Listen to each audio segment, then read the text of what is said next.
everything is a paper trail. And I don't even think in a bad way. I think more so to even pass on in grades to come so that we have the data. Very ready. I was very ready. You know, the day that I resigned, it was almost like all of the noise in my head, this chaos, right, just kind of settled. And it was almost kind of jarring to be like, okay, what now?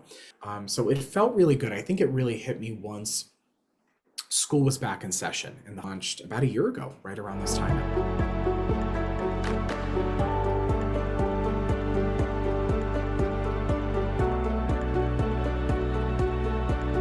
Today's video, I'm talking to Taylor, who is my first ever American guest. As a teacher and is now an inspirational coach and speaker and has grown a massive following on TikTok. If you're new to this channel, my name's Jenna. I'm a qualified primary school teacher, now full-time tutor, chatting to people about their experiences in education.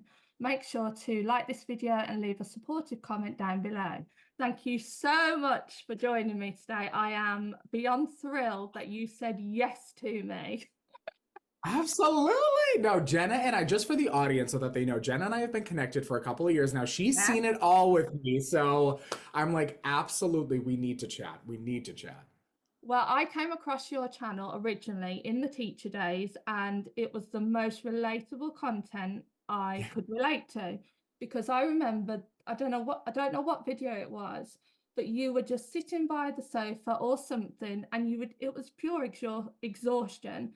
Yes. And it was the first time I came across somebody, and it was just amazing. Another country. I thought that person is going through the exact same thing that I am going through. And it's the most real thing I've seen in a long time. And that's what drew me to you, because it's sad that that was the reality, but Right. it was relatable to me. And that's why I was instantly drawn to you and what you were doing. So it's Absolutely. just, yes, so that's my background with you. So moving on to the questions then. So before working in education, did you do any other roles, and what were they? So before I worked in education, was it, what did I So do specifically? did you do anything else, or did you just go straight into Oh, education? straight into education. Yeah, good question. So well, you know what? I worked in, I mean, I had little part-time jobs and stuff throughout college, but I did go to school for the music industry, actually. I don't know if people know that. So I went to college to basically become a performer in the pop world. And my second year, I switched my major and I went for music education.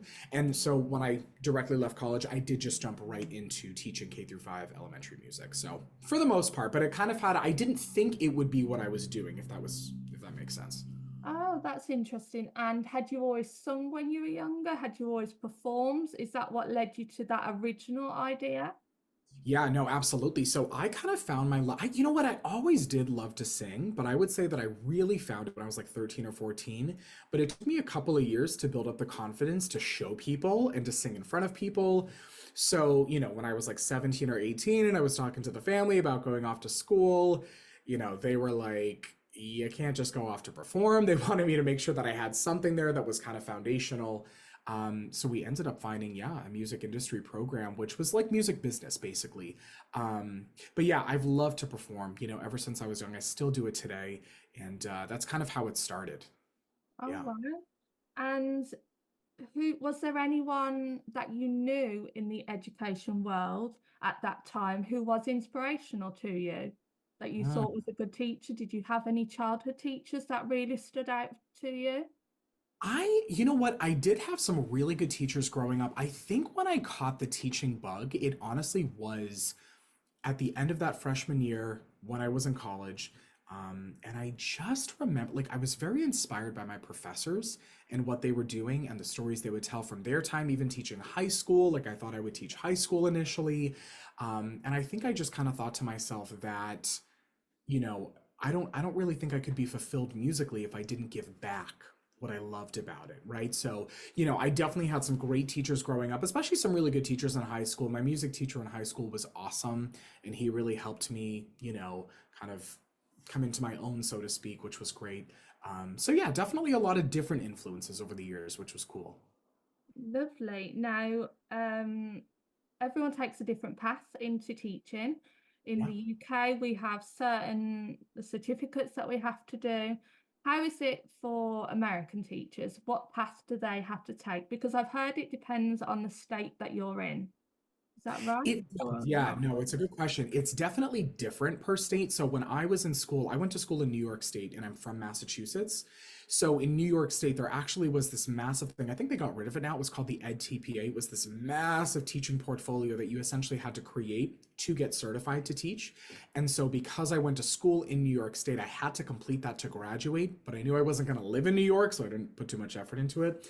But typically, to get certified in Massachusetts, what I had to do is take, I think it was three different, they call them MTELs here, so just the certification tests. You had to go through an accredited program, which I did. I went to school in New York to college, and that program was accredited. And then the last piece was you had to do a practicum. So that for me was student teaching. So I spent the latter half of my senior year, my last year in college, was in the classroom. So because I went to school for music education, I did half of my time in a a 1 through 4 classroom actually. So in an elementary school, and then half of my time was in a high school, in a high school choral program. So basically, you're there for about 6 or 7 weeks, and every week you take on a little bit more until you finally get to the point where you're teaching fully in that space. So, different states have different credentials. I know, for example, on the West Coast of the US, I'm on the East Coast, but on the West Coast in California, they have a lot of different things that they have to get done, and it gets very expensive because the tests do Mhm. cost a lot of money, and if you don't pass, it's a whole thing. So, yeah, long story short, it does take a little bit of time. There's not too many hoops you have to jump through. If you leave an accredited program, you are pretty much good to go. But yeah, it took a bit. It took a bit. And reflecting on that time for you, what was a really big positive, and what is something that, in your opinion, could have been done better to help teachers in the program that you took? Oh, so I would say the positive was, um, in theory, I liked being able to see an elementary classroom and a high school classroom. Okay. However, I would have liked to see in the specific program that I went for to become a teacher that you could have specialized in what grade level you wanted to teach musically. Okay. Now, when it comes to, for example, let's say that someone wanted to become, an elementary teacher, then you would specialize and you would get, I think the major would be, elementary education, right? Which would specialize in K through 6. But because I studied music education, I had to be certified for K through 12, which was a lot. And as we know, kindergarten, that very primary grade, right, all the way up until those year 11, year 12s, it's a lot, right? That's a lot of curriculum to cover. So I wish that I would have been able to specialize because, when I went into taking even the music test, right? So again, I was certified K through 12. So there was a lot of information in there that I never really used, right? That I had to know because I knew I wanted to go teach elementary, but I basically had to take a test that would say, hey, you also could go teach like an advanced music theory course for 11th graders, which was not what I wanted to do. So I wish that there would have been more specialized focus within music education so that I didn't have to know all of that, if that makes sense. Yeah, because in England we do we can choose either up to 7 years old or like the older ones. So Yeah. that's interesting that you couldn't do that from your program. Now, I often hear about major, is that right? Major subjects Yes. and minor subjects. And what's all that about? What does that mean? Yeah, so for me, my major was music education. So I had no minor because I didn't have any space to fill that. So when you are full-time in college for a semester, full-time is 18 credits. Each course is about 3 credits. You typically have about, 5 to 6 courses depending. That's a full course load. So, some folks may, kind of create their own program in college by saying, I want to be a psychology major and an education minor. I want to be a this major and a this minor. My program was just so big that I could only major in it, if it makes sense. Hmm. But a minor is just, I don't know how many courses or how many credits actually you would need to complete a minor. But it's just some additional coursework that you could bring in. But most people that do education, it's just a major because it's Okay. such a big program, if that makes sense. So it's the core of what you're doing. So it's a full program. Yeah, it's really interesting actually because I've seen a lot of different terminology you Mhm. watch a lot of American teacher blogs and that kind Yeah. of thing. And I've always wondered about that. So thank you for clarifying that. Yeah. So then you briefly mentioned the grades that you taught. So which ones of those were your favorite? Like which grades did you start in and then which grades did you progress on to? Yeah, so I taught kindergarten through fifth grade. So I taught basically the entire school. It was an entire elementary school. Oh, So okay. because it was music, I would see the kids once a week. They would have a music block. It was an hour of time. So my schedule was full. I was a full-time teacher, contracted, and I had my own classroom. And yeah, I had about 4 to 5 classes a day. So they each again had me once a week. So I had over 400 students typically. Oh, wow. It was really, really busy. I would say my favorite grades, and I taught again, I K through 5. I taught that all 5 years that I was a teacher, and had a lot of different students during that time. I interestingly enough, when I first went into music education in college, right? Like I said, I thought I would teach high school. No way, Jose. So now, granted, when I went to elementary, I was like, oh, K through 5, whatever. The longer I taught, the more I liked the younger and younger and younger grades because they just were so happy. They really enjoyed music. They lose that enthusiasm as they get older. Yeah, they really do. They do. They pick up a little attitude of, it's a whole thing. So, it was definitely it was interesting. So I would say, kindergarten, I always had just I loved kindergarten. They were so happy and it was just such music appreciation for them. So I would say K through 2, kindergarten, first grade, second grade, so ages, around 6 to 8 years old. They were great classes to teach. Third grade was great too. Once they got to fourth and fifth, my first couple of years were a little bit tricky with those kids because they didn't have me from kindergarten onward. Once I got towards the end of my time as a teacher, like my last year, my fourth graders, I started with them in kindergarten. So I had them every year as they moved up in grades. And it was awesome because, and even those fifth graders, I had them since first grade at that point. So I'd had them for 5 years. They knew me, they knew how we operated. So by the end of my time, I would say that I had a pretty deep appreciation for all grades, if that makes sense. But curriculum wise and how I like to teach, I'm very, I'm enthusiastic, I'm charismatic. I'm like, let's do, and that really worked for the younger grades. So, And the curriculum, is that by state or is because in the UK we have the national curriculum, which all schools have to teach, unless mhm. it's a private school, they slightly do things differently. How does it work in America?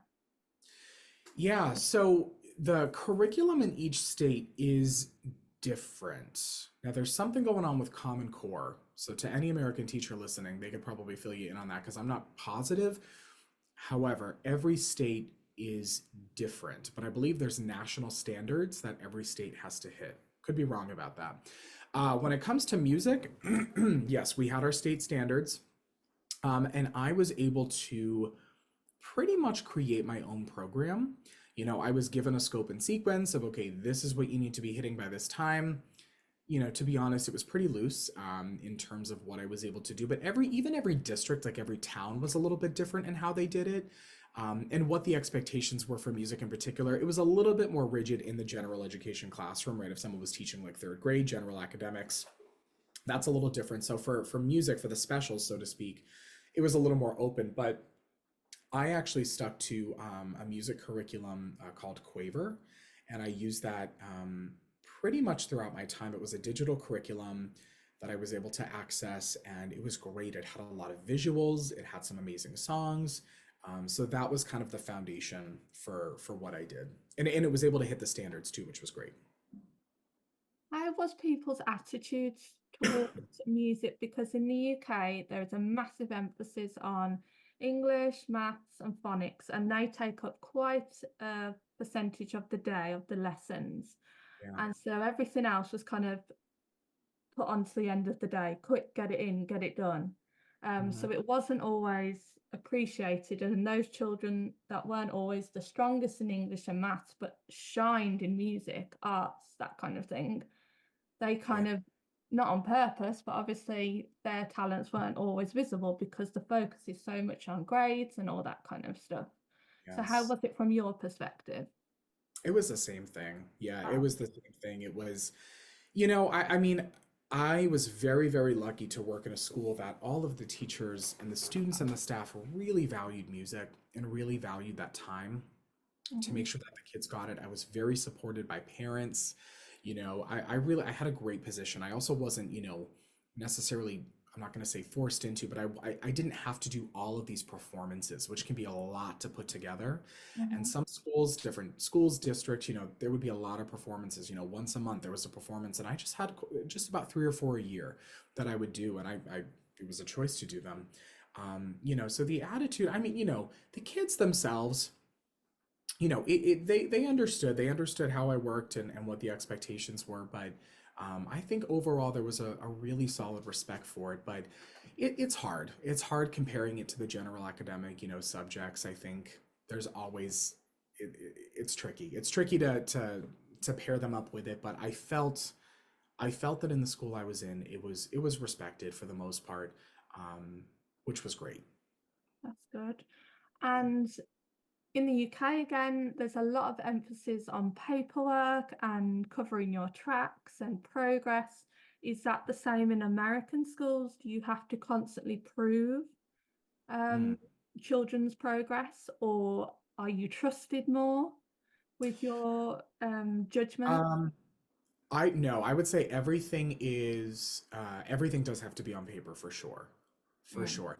A little bit different in the music classroom. I know because I also studied, I was working on a master's degree, so a further education degree in elementary general education. So I was actually doing that my last year. So I Okay. do have a little bit of experience with the general ed classroom, but yeah, everything is a paper trail. And I don't even think in a bad way. I think more so to even pass on in grades to come so that we have the data. But yeah, definitely a heavy emphasis on data. We have state testing as well. So statewide, there's these tests that all students in the state will take, and that kind of measures the success of the students, the success of the school. So yeah, definitely a lot of data collected. Lovely. So you obviously started on TikTok by doing teacher content. So Yes. what initially made you think, oh, I'm going to start up a TikTok? What made you Oh, think I'm going to record these moments? yeah. So interestingly enough, it was about 5 years ago around this time, and I started on YouTube and Instagram before TikTok. So YouTube is kind of my first Oh, okay. love. And that summer, ironically, I actually called it the Chronicles of Tay, just the Chronicles of Tay, because I wanted it to be something that, oh my goodness, I am so sorry. Okay. I apologize. I just got a call in. Can you still see me okay? Yeah, Sorry, everybody. see Okay, fine. perfect. Um, so I started my YouTube channel a couple of years back, and it was awesome. It was just something that I wanted to kind of have outside of teaching. To be honest with you, I wanted it to be separate. I just wanted to document my life. I come out of my second year of teaching, and I was like, I just want to be free. So it actually started, a little less of teacher content that summer. Then that fall, I continued to post on YouTube, and I, started to document my time in the classroom on Instagram as well. And that's when I started to make those teacher vlogs. It wasn't until the winter of 2021 that I popped on TikTok. I was hesitant to start on TikTok. And Oh, thank goodness why? I was very hesitant. I just didn't have the app. I tend to be a little bit of a grandpa. And I know that it was really big in quarantine, when everyone was kind of locked up and stuff. It was a whole thing. So, long story short, it was a couple of years down the road that I began, and I'm happy I did. So I started posting initially, again, just some funny teacher memes, just some cute little things. And it just turned into me documenting that, like, we're all really tired doing this. So, yeah. I think once you grasp onto, because some things that you do online, you put a lot of time and effort into. I've seen other people say this, and you post it out, and then it's like nothing. Yeah. And then you do something that took you 5 seconds on a day, maybe you weren't feeling your best, and it just goes, Yep. and you're like, Yep. huh? What? Yep. What's going on? Why is it Exactly. doing that? It's Yes. very, very odd. When did you start to notice then your TikTok kind of taking off, so to speak?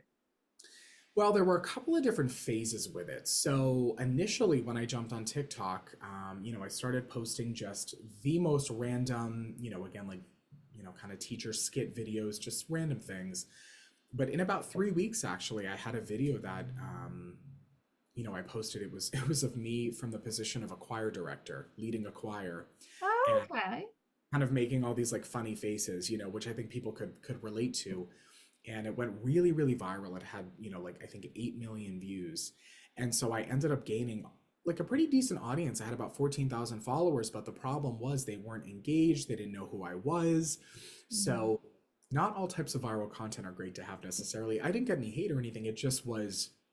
It not wasn't an your organic one. community. So for about the next year or so, I mean, I had some videos that took off, but I didn't really feel that I had a community on TikTok until I really started talking and speaking to the camera, doing a little more than the skits. And that was going into 2022. And that's when I really started to notice it pick up some steam and traction. So in terms of the time that I was a teacher, yeah, it was just being relatable, and I think that spring of 2022 was when I was like, oh yeah, this is kind of gaining a little momentum. But when I switched niches and I went through all of my different changes, there have been so many times where it just goes whoop, and then it's like steady, and then it goes whoop, so you just never really know. That's kind of the cool part about it. And when you had, for example, that video that did really well, 8 million views, how Yeah. did you feel? Because I do notice some people, there are people who have, like yourself, done really, really well, and they have to take some time away because the numbers are obviously huge and people can't wrap their heads around that. And they have to be like, oh, hold on a minute, I just need to step back for a second. Were you Yeah. ever like that? Or did you just think, I'll go with the flow, see what happens? I tend to be a little bit more go with the flow, see what happens, but I have had moments where it is a lot. Even what I do now, it's a lot of messages, it's a lot of comments, and it can feel sometimes a bit overwhelming to hold that. And then you have to recognize that it's not yours to hold, and you just have to let things flow, you know. But yeah, when that first happened, it was like, ooh, it was kind of cool, and you're getting all these different comments, and it's you're just not used to it. Um, but I would say for the most part, I've had a good experience. I think it depends on what you're posting online and the type of feedback you're getting, and But yeah, it can be a lot. It can be a lot for sure. A lot of movement, so to speak. Are you good at boundaries with social media? I think you said on what I did some of your training the once, and I think you said something about boundaries. And you Yeah. obviously speak normally just from your point of view. You don't really bring any of your personal life into anything, but you did say about that in training, and I really respected that because you did appear to have, like you said, or that it's coming across, you are very much in control of it. Yeah. And was that a conscious decision from the beginning? Yes. I mean, I heard this quote years ago from Lady Gaga, and I think she said the term she's publicly private. Ah, yes, you said that in our training that you did. Yeah. Yes, Yeah. and I loved that. That was really good. So I kind of You live like by that. that. So I post all the time, and people know me, because of what I post, but I never post about my personal life. No one knows anything about my relationships, my family, friends, any of that. That's for me. And I think there's an art to that, and it's just keeping some things private for yourself, and you can still show up and show your personality and have fun online while keeping some things private. So, that's kind of how I roll with it. I learned very, very quickly, especially doing the work I do now, to maintain kind of an energetic boundary, so to speak, because it can be a lot to take on, all of these different comments, people's stories, this and that. So many times, I post a video, I'll respond to the comments I see initially, and then I allow that video to just do its thing and I continue to move on. So um, that's really how I view it. I kind of just let things flow. And, you know, I, I don't want to see necessarily, I have people that do duets on my videos or stitches sometimes, but it could be differing opinions, or, there's always a chance of getting some hate, whatever it is. And I don't even look at it, to be honest with you. I don't really want to see it. I'm just very, I want to put out what I put out in the world, and it's beautiful if it's received well, and if not, it's all good. It's a part of it. Because it's not a natural part of life, is it really, to have millions No, of people's I opinions? would say it's probably not It's natural. not the most normal Yeah, thing to have. And then to yeah, have suddenly people commenting and giving you their opinion, you're like, whoa. Yeah. Okay, just give me a second. Let me just process Literally, it. yes, yeah. No, what happens? I mean, it happened a couple of weeks ago, and I pull back. I take a couple of days, and for me, a couple of days usually is good. But I listen to my body, I listen to my mind, and I remind myself that I'm a whole person and a whole being entirely outside of social media, and I have a life, and I prioritize that life, and I think that I've had many reminders over the years to prioritize my life and just make sure that I'm living that life, and I think compartmentalizing, just as you would with any job, is really healthy. Mm. I think talking about quotes, but I heard one where it said other people's opinions of you are none of your Mhm. business. And I Mhm. think you have to kind of, unless it's someone very close to you, knows you very, very well, to say, hang on a minute, that's wasn't quite right. Then I do think you have to have that kind of boundary, whatever you do, like you say, with your job and all that kind of stuff. You do have to those because as you know, I imagine in America, we've seen it all over the world. Teaching is not in a good place at the minute, and it's very hard to put boundaries in place when the job is very difficult. And so Absolutely. when we've come out of teaching, a lot of people obviously trying to practice boundaries. So Yeah. obviously you started off your TikTok, showing a bit of teacher content. When did you start to have thoughts about leaving teaching? I started to have thoughts about leaving teaching seriously around May of 2022. So my school year goes until that year it went until about June 27th, which is pretty late. So we start last week of August, and then we ended because of all of the snow days, and we had to make up the days that we missed for the snowstorms. So we ended on June 27th. That last year of teaching for me, I was doing a lot. So I was working 5 days a week, obviously, as a teacher. I was also getting my master's, so I was working on a second degree for elementary education. So I would go to classes during the week as well after school. Oh I wow. also was giving up my planning time to go observe in other classes for the program I was in, and then I was working on the weekends to pay for the program. So I was doing a lot, and I was getting pretty burnt out. And it was around May that I remember I had completed my certification to become an elementary general education teacher because I thought I would be moving from music. I was ready to, I wanted to the general ed classroom. And so it was around May that I remember my principal handed me, he was like, "You did it. Like, I signed off on it. You did your practicum. Congratulations."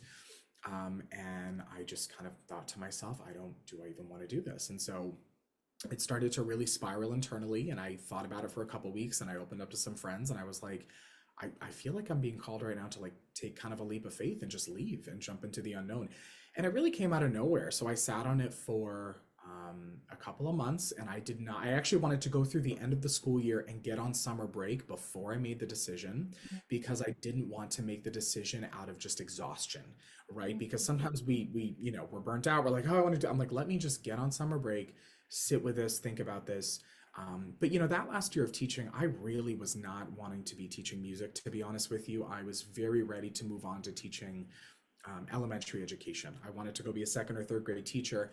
And I had that epiphany about a year prior, but I had to complete a program in order to do that. So even though I wanted to, I wouldn't have been able to. So Mm. all of those factors were kind of coming into play. And I ended up resigning, I want to say, I think it was like mid-July, July 14th. So I was on summer break for a couple of weeks. I sat with it and I said, this is what we have to do. So it took me about 2.5 months to make the decision. I remember when you did your videos because one thing that came up in my because in the UK you have to give a certain amount of time. Mhm. There's certain dates that you have to give notice by, so it's like 3 times in the year, I think. But from what I understand from American teachers, can they just resign whenever in the year? Or Yes. yes, they can. So they don't Yes. have to give any notice.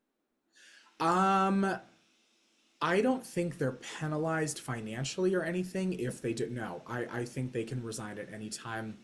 When it comes to certain movements, let's say that you want to transfer to another school in the district, Hmm. right? So if you're working in a town, you're a part of that district and you want to transfer, there are certain dates that you have to put that in for, right? By like March 1st. But when it comes to leaving, no, I mean, you have full autonomy. I would have liked to have made the decision before the end of the year and have said goodbye to my students, although I did see them the following year. I went back last year to visit them. But my whole thing was I wanted to make sure that I made the decision, so that they also had enough time to hire somebody. because the school year was going to be starting at the end of August, but technically you can resign at any point in time. You have that autonomy. See, that's a problem in the UK. If you want to leave teaching and you miss the deadline, you have to wait till the next term. So many teachers potentially can lose the offer of a new job because they won't wait. The new employer won't wait. And so that in a way in America is a bit better because if you do want to go, you can just go. And I suppose it stops the teacher staying when they don't want to be there rather than being Yeah. uncomfortable staying for a time when they're just, they don't want to come to work. Uh, Yeah, no, I mean, there's definitely the freedom to do that for sure, which is good. Of course, I'm sure any job would want you to give adequate notice, to make sure that they can hire, but technically you're able to, technically. and were friends supportive? Were they surprised when you left? My close friends they were kind of in the loop. They were kind of in the loop. I wouldn't say that they were surprised. It was ironic. So, when I had made this decision and I was talking to friends about it, I actually was at a friend's wedding at the end of May that year. And I was seeing all of my old college friends, kind of this group of like four or five of us that, we had bonded. And the last time we all were together, we were over in Europe when we had actually, we had gone to England, we went to Italy, we went to Ireland, and this was when we had just graduated college. And I remember saying to them when we were in Italy, I was like, I feel like I'm meant to spread my wings. Like, I don't want to jump right into teaching. And they were like, okay, cool. And I came home and I remember talking to my family about that. They were like, you need to go get a job. Like, you need to jump in. You just got your degree. And it was kind of a whole thing for me. But I dove right in and I was standing at the wedding reception with one of my very good friends that I said this to in Italy 5 years prior. I was like, I think I'm ready to quit my job. And she looked at me and she goes, you said that 5 years ago. And so I Oh, found it very interesting that I kind of had this whole moment of like, oh yeah, no, I think it's time. So they were all very supportive. Family was it wasn't that they weren't supportive. They obviously were shocked, they were surprised, they were concerned, like would this work out? Would everything flow? But I had a plan, I had a plan of attack for how I was going to do it. So overall, people were very, very supportive. that's good because I think when I grew up, it was like teaching was seen as a proper job. And, Mhm. once you were teaching, it was for a long time. And I think for Yeah. some people, it can take a few minutes to just like get their head around it. So then Absolutely. you left. Did you take time to yourself or did you go straight in? No, hold on. I think you kept your other job, didn't you? Your Yeah, so just to job. get some income, to keep income. I mean, the benefit of what we do here too is that teachers are paid throughout the summer, so we're paid all around the year, even when we're not working. Mhm. So we have about 3 months off. We were paid during that time. So technically, I had a paycheck until the end of August, but I just started working more at the cafe I was at. It was just a local restaurant. And so I picked up some more shifts. So I ended up working typically like Thursday through Sunday. That became my new schedule. So I kind of viewed that as the time for myself, even just having a job that was not, you know, as strenuous, and required much of me, to be able to come home at the end of the day and just do what I wanted and just kind of, that to me was kind of my time to just be. So it took me about like 4 or 5 months of just kind of like, all right, I'm going to work at this restaurant. I'm just going to relax. I'm going to enjoy. That was kind of the time that I took. And how did that feel going from a very full schedule, like you told me earlier about, the degree and the work and everything? Were you just ready for that moment in time of oh, just relax and breathe for a minute? Yes, I was very ready. I was very ready. The day that I resigned, it was almost like all of the noise in my head, this chaos, right, just kind of settled. And it was almost kind of jarring to be like, okay, what now? But I was very ready. It took me a couple of months, I would say, to almost like regulate my nervous system to be like, okay, I'm okay. I can do this. Like, I don't have to be productive, so to speak, at all times. If I finish a shift, I don't have to be working on other things. I can just relax. So it felt really good. I think it really hit me once school was back in session in the fall. That's when it really hit me. Mm. Did you keep thinking, oh, at this time I'll be doing this, or at this time Yes. I'll be doing this? I did. I would be like, oh, I would have been doing this right now. I would have been doing that right now. And actually, the first day, it was a Tuesday, I think, the first day of school that the teachers were back, I went to the beach. I was like, I just need to celebrate. Like, I just need to go to the beach and just, just kind of be and relax. So, yeah, throughout the fall, it definitely was weird that first year. I mean, it took some time. It took some time to kind of regulate, where I was, what I was doing, and a bit of an identity crisis for sure. Mm. For me and for my other friends that have left teaching, they're like, oh, by 10 o'clock, I've done 2 lessons and I've only just got up. It's Right. such a weird, you do so much. There is so much expected of you in the day in teaching. Yes. And when you step away from that, your body can sometimes be a bit like, whoa, what's going on? So Right. you started to transition then to, because lots of people love hearing you speak on TikTok. They love hearing your motivational conversations. So how was that journey then into that kind of role? How did that naturally come? Was that something you were thinking of, or did it just a natural progression? Yeah, I would say it was a very natural progression. So, around the time that I left teaching, I was going through a very profound kind of personal awakening, so to speak, very spiritual awakening. And I was starting to dive into some of that content, whether it's books or different motivational speeches myself. In that fall, I was kind of playing around with it, and I had a feeling that may be where I was headed, but I wasn't totally sure. I kind of just enjoyed the process. I enjoyed the fall. I was working with a couple of different brands on some things. I was having fun just documenting my life at that point. It was around the beginning of 2023 last year that I very intuitively was like, all right, I think it's time to start speaking about this. And I just started speaking about, the topics I do now, just this motivation, this inspiration, this hope. And it just kind of naturally progressed that winter until I got to about March. And then I said, I was like, I think I'm going to step into coaching and do some life coaching. And basically throughout April, I just said, okay, that's where I think I'm headed. I kind of got the site up and ready. And then I launched about a year ago, right around this time, actually. Did you do any training or have any experience linked to that, or was it just through self-awareness? Yeah, it was mainly through self-awareness. I didn't go through a program. They do have some life coaching, excuse me, programs that you can go through. I looked at a few when I got into it, but I didn't feel that any were necessarily a right fit for me. Mhm. So I kind of opened it up initially when I started my practice. I just said that these are one-on-one sessions. I was like, these are one-on-one sessions. You can book a time with me, because I was gaining some traction on socials. So they were very open-ended. And I had a whole description in there of what I did, because I'm not a therapist, and I always put that disclaimer in there as well. Um, but yeah, I just kind of I honestly just dove right in. And how did people react to the one-to-one sessions? Yeah.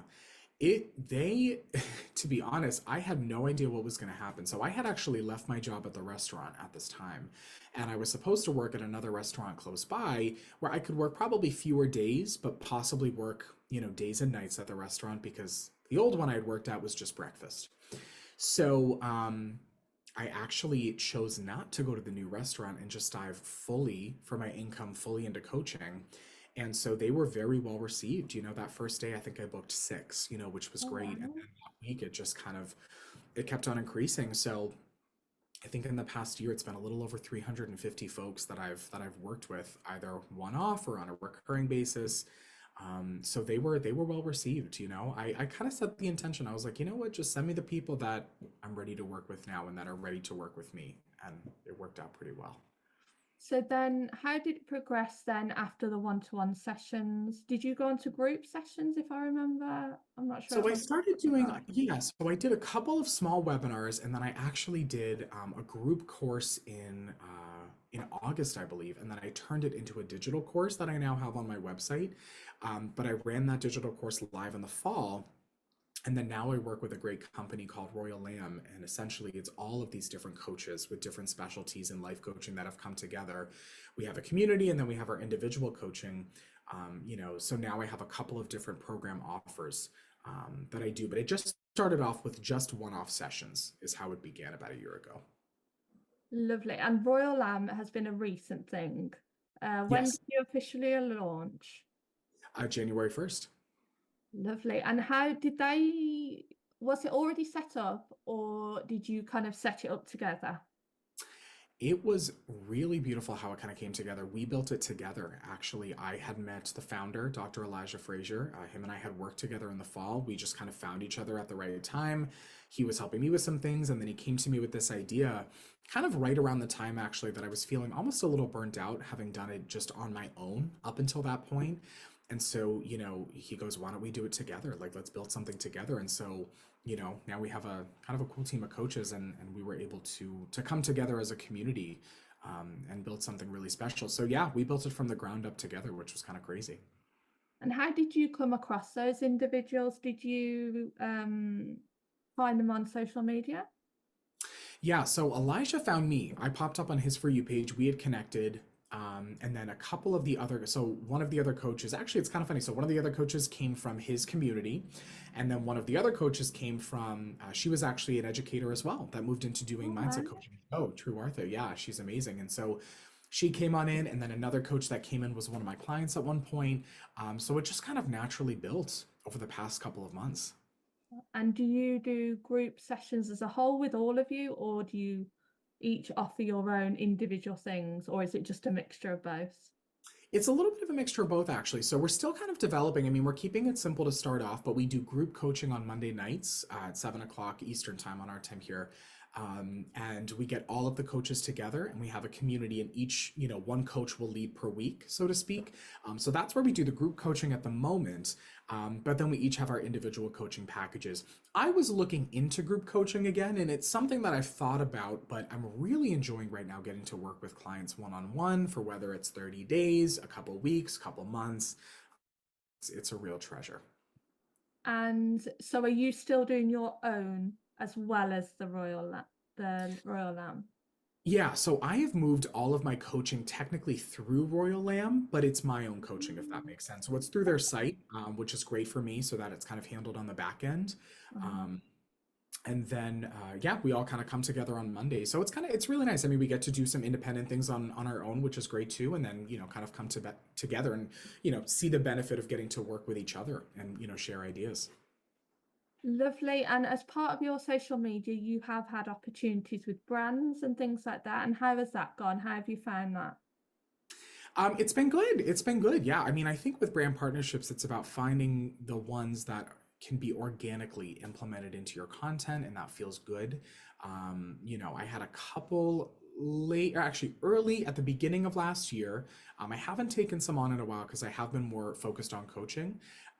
But there's a lot of great opportunity there, and you just never know who's gonna, slide into your DMs or shoot you an email. So it's been good. I've had good experiences with the ones I've worked with. Yeah, you've been very kind to me in the past because unfortunately some aspects of social media, when people do get in touch with you, and I think I asked you your advice Yeah. maybe last year or something. And, there's a lot of people doing social media work, but what I find is that not many people will chat to you about it. So if you need help, it's very difficult to find the help. And I Right. asked a few people, including yourself, and you were one of the ones that was so kind to me. And you said, oh no, do this, this, and this.